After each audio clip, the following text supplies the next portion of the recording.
దూరంగా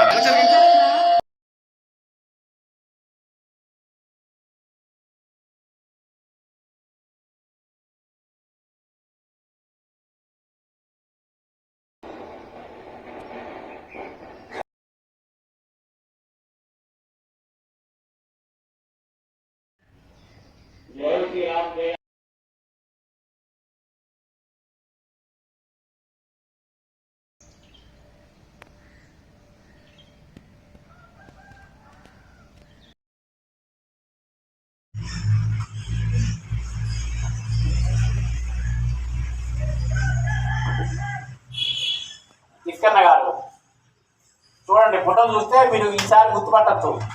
ఒక్కసారి కనుక ఫోటోలు ఎక్కడన్నా అంతే ఉంటాయి. వారి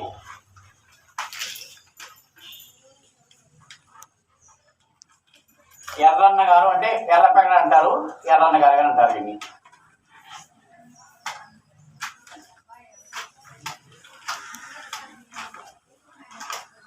వేటూరి ప్రభాకర్ శాస్త్రి గారు,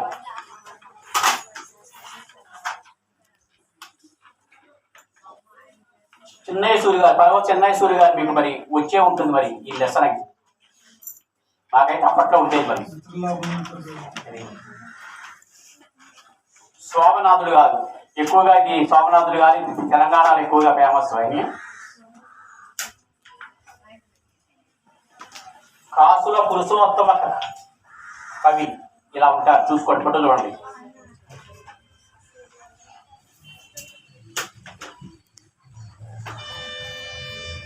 కనుపర్తి వరలక్ష్మమ్మ మహిళా రచయిత, తెలుగు రచయిత ఇలా ఉంటున్నాము.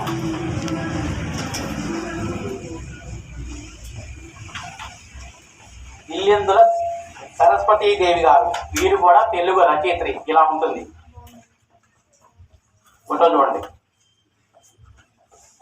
అబ్బూరి ఛాయాదేవి,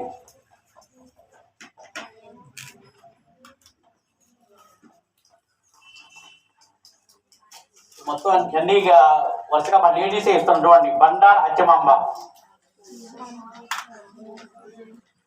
వీళ్ళందరూ కూడా కవిత్రీలు అంటారు. అది ఊటుకూరి లక్ష్మీకాంతమ్మ గారు,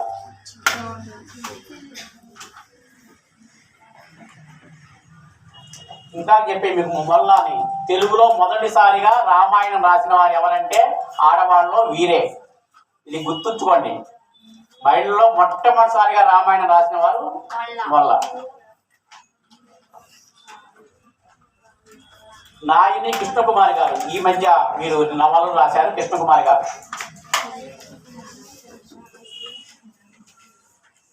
పాకాల యశోదరెడ్డి గారు, వీరు కూడా నవలు రాశారు.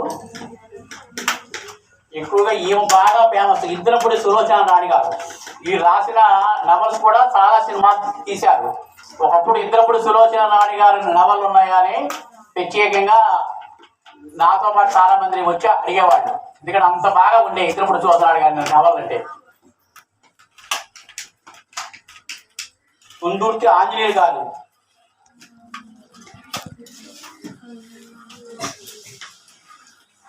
పొనుగట్టి లక్ష్మీ నరసింహరావు గారు,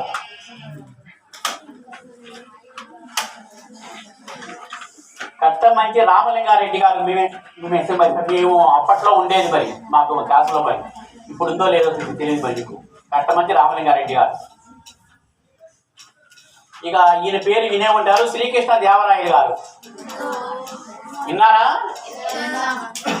దేశ భాషలందు తెలుగు లెక్క పలికిన వారు. తిప్పురునేని రామస్వామి సోదరి వీరు. రాళ్లపల్లి అనంత కృష్ణ శర్మ,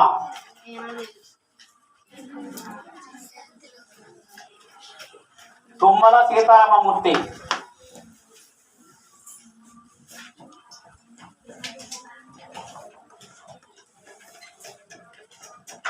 బల్గేపల్లి లక్ష్మీకాంతం గారు. పాత వాళ్ళకి పరిచయం, ఎందుకంటే సత్యహరిశ్చంద్ర పద్యాలు ఎక్కువగా ఫేమస్. విని బల్గేపల్లి లక్ష్మీకాంతం గారు హరిశ్చంద్ర పద్యాలు ఎక్కువ రాశారు మాట, వీరు బాగా ఫేమస్. విని పెద్దబట్ల సుబ్బరామయ్య గారు, పిలక గణపతి శాస్త్రి గారు. ఎందుకంటే మీకు అర్థం కావాలి ఫలానా కవి అనేది.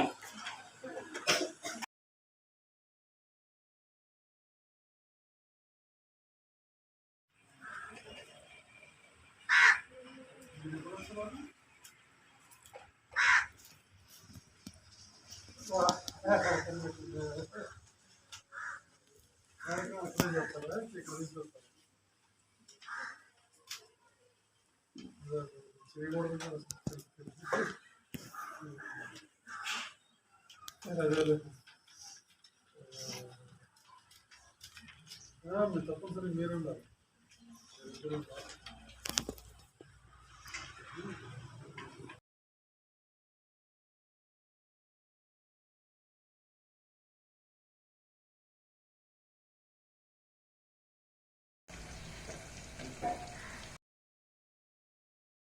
మాత్రం మర్చిపోవద్దు. ఎక్కడైనా గురువు ఉన్నారనుకోండి, ఆ గురువు పేరు చెప్పడం అనేది అది మన భారతీయ సంస్కృతిలో మొదటి భాగం అది. మరి వారికి నేను ముఖ్యంగా మరి వారికి మాత్రం మధ్య ధన్యవాదాలు తెలియజేస్తున్నాను.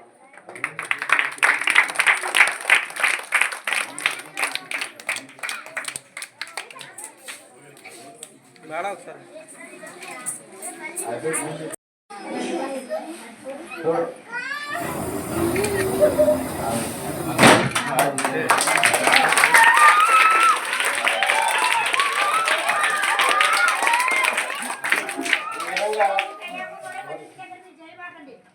ఈ విధంగా గ్యాస్ ప్రమాదాన్ని మనం నివారించవచ్చు అనమాట.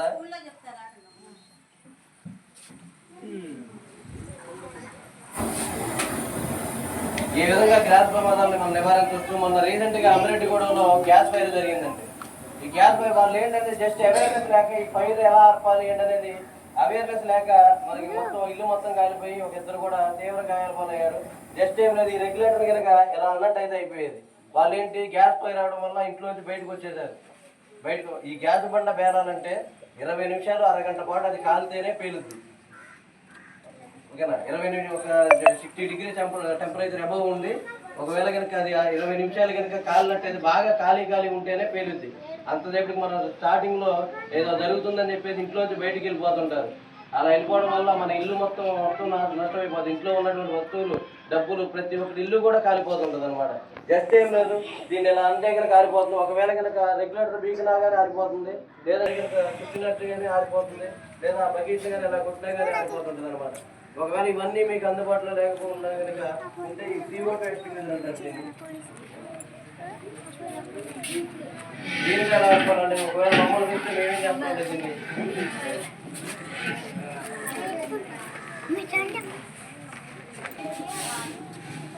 CO2 ఆక్సిజన్ అంటే మంటలు మండించేది, CO2 అంటే కార్బన్ డైఆక్సైడ్ మంటలు ఆర్పేది. దీన్ని CO2 అంటారు.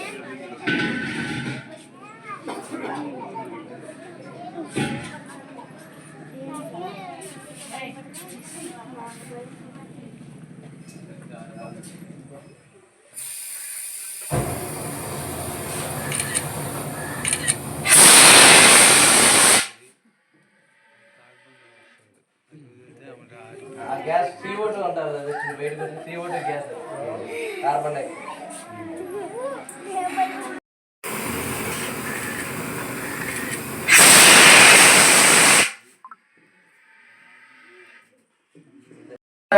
CO2 ఎక్స్టింగ్విషర్, దీనిలో కార్బన్ డైఆక్సైడ్ ఉంటుంది. దీన్ని కొట్టడం వల్ల కూడా ఆ యొక్క పెట్రోల్ బంకుల్లో కానీ ఈ యొక్క డీజిల్ బంక్ ఇలాంటి వాటిని పెట్రోల్ డీజిల్ అనేటువంటి వాటిని మనం కంట్రోల్ చేయొచ్చు. మరి ఇంకోటి ఏంటంటే ఈ యొక్క ఇదేంటంటే గ్యాస్ ఫైర్. ఈ గ్యాస్ ఫైర్ అంటే దీని మీద కూడా ఏం కొట్టొచ్చంటే ఈ పౌడర్ కానీ లేదా ఈ CO2 కానీ ఈ గ్యాస్ కొట్టినట్లయితే కనుక మనకి ఈ యొక్క గ్యాస్ లీకేజ్ అనేది ఆగిపోతుంది అనమాట. ముందుగా గ్యాస్ ప్రమాదం జరిగినప్పుడు ఏం చేయాలి? గ్యాస్ అనేది మండుతుంది అనుకోండి, ఏం లేదు, రెగ్యులేటర్ని పీకేయాలి. ఒక గ్యాస్ లీక్ అవుతుందంటే కనుక రెగ్యులేటర్ ఆఫ్ చేయాలి. ఒకవేళ కనుక మనకి ఇంకా బండ కాలుతూనే ఉందనుకోండి, ఆ బండ కాలుతుంటే ఏమైనా గోలు పట్ట కానీ అలాంటిది కానీ ఏమైనా తీసుకొని దాన్ని బయట ఓపెన్ ప్లేస్ లో వేయాలి. అంటే బయట ఎవరు లేని చోట. ఏదే కాదు, దారాలు పెట్టారు కదా.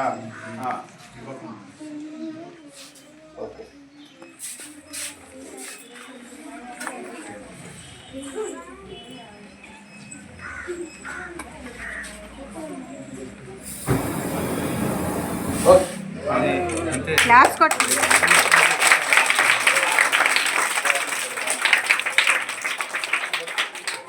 కూర్చోండి.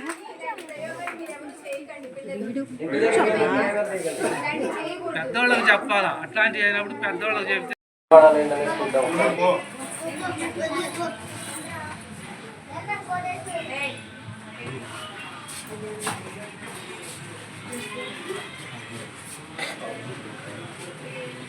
Very good. ఇది ఇలా వేసుకున్నారనుకోండి, మీరు ఇప్పుడు నీటిలో కనుక ఒకవేళ ప్రమాదవశాత్తు పడిపోయినా కానీ మీరు మునగరు. ఇది ఉంటే కనుక ఇది ప్రతి ఒక్క పిల్లలు కానీ ఎప్పుడైనా విహారయాత్రలు కానీ పిక్నిక్లు కానీ వెళ్ళినప్పుడు నీటిలో దిగాలనుకుంటే కంపల్సరీగా ఇవి ఉండాలి, మాకు ఇది కావాలని అడగాలి. స్విమ్మింగ్ పూల్కి వెళ్ళినా కానీ ఇవే కంపల్సరీ మెయిన్ అనమాట. ఇవి నీటిని ముంచకుండా, నీటిలో ముంచకుండా తేలేటట్లు చేస్తాయి. నెక్స్ట్ నుంచి బయటకు పడవచ్చు అనమాట.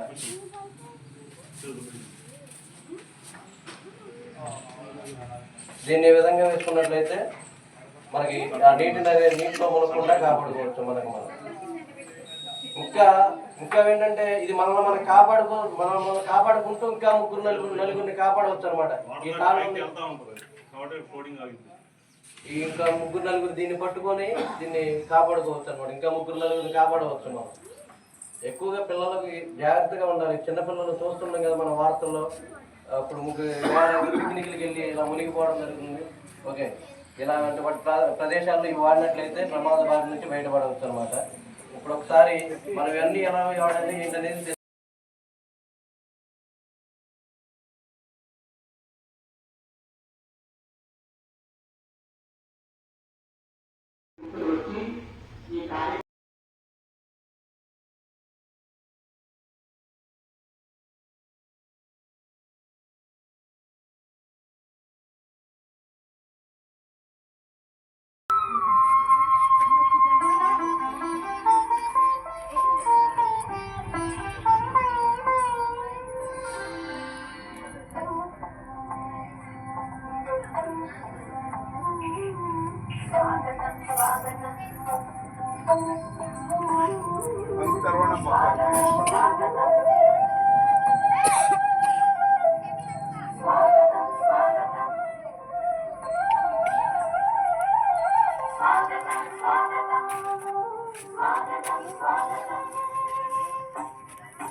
ఇంతకు ఏమేమి అడుగుతుందో చెప్పరా?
Video